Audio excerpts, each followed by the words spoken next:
국회에서는 오늘부터 4개 부처 장관에 대한 인사검증이 이루어집니다. 현재 진행 중인 전해철 행정안전부 장관 후보자와 권덕철 보건복지부 장관 후보자의 인사청문회에서는 여러 현안을 둘러싼 창과 방패의 대결이 벌어지고 있는데요. 국회로 가봅니다. 박현우 기자. 네, 막 오른 인사청문 전국 첫날인 오늘은 권덕철, 전해철 두 후보자에 대한 인사청문회가 진행되고 있습니다. 복지위에서 진행 중인 권덕철 후보자에 대한 인사청문회에서는 코로나19 백신 확보를 두고 여야가 맞붙었습니다. 국민의힘 의원들은 정부의 K-방역은 실패했다면서 백신 확보가 늦어지고 있어 국민이 분노하고 있다면서 공세를 펼쳤습니다. 이에 민주당 의원들은 방역과 백신을 정쟁의 소재로 삼아선 안 된다면서 방역을 교란하고 불안을 조장하는 행위를 즉각 멈춰야 한다고 맞받았는데요. 권 후보자는 정부가 확보한 4,400만 명분의 백신에 2, 3월 접종이 가능할 것이라면서 계획대로 진행된다면 향후 코로나 4차 유행을 막을 수 있을 것이라고 전망했습니다. 내년 재보궐선거와 백신 접종을 연관짓는 음모론과 관련해서는 국민 불신을 키우는 잘못된 정보라는 입장을 밝혔습니다. 행안위에서 전해철 후보자의 청문회가 진행 중입니다. 전 후보자는 친문으로 분류되는 현역 3선 의원인데다 직접까지 국회 정보위원장을 지낼 정도로 중량감 있는 인사이다 보니 청문회를 무난히 통과할 것이라는 게 여권의 전망인데요. 반면 야권은 내년 서울과 부산 보궐선거 등 과정에서 이른바 친문 핵심인 전 후보자가 공정하고 중립적으로 선거를 관리할 수 있을지에 대해 의문을 제기하고 있습니다.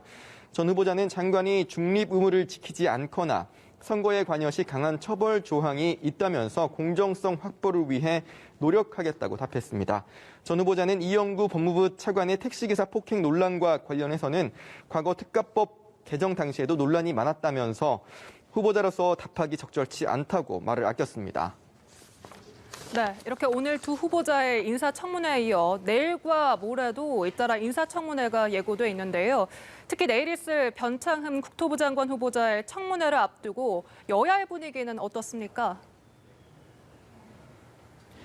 네, 국내힘 국토위 위원들은 오전 성명서를 내고 변 후보자의 과거 행적을 보면 제2의 조국, 추미애 김현미 장관이 될 것이라면서 청문회에 세울 수 없다고 목소리를 높였습니다. 그러면서 자진 사퇴와 지명 철회를 촉구했는데요. 정의당도 변 후보자의 과거 발언과 관련해 국민의 이해와 유가족의 용서가 전제돼야 장관 후보자로 인정할 수 있다면서 날을 세우는 상황입니다.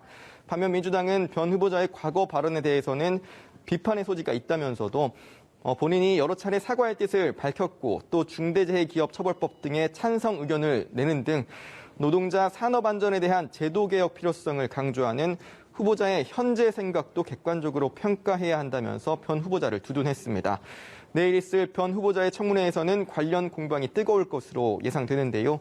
이어 모레 예정된 정영애 여성가족부 장관 후보자 청문회에서는 고 박원순 전 서울시장과 오거돈 전 부산시장 성추행 의혹 등 관련 공방이 주요 쟁점이 될 전망입니다.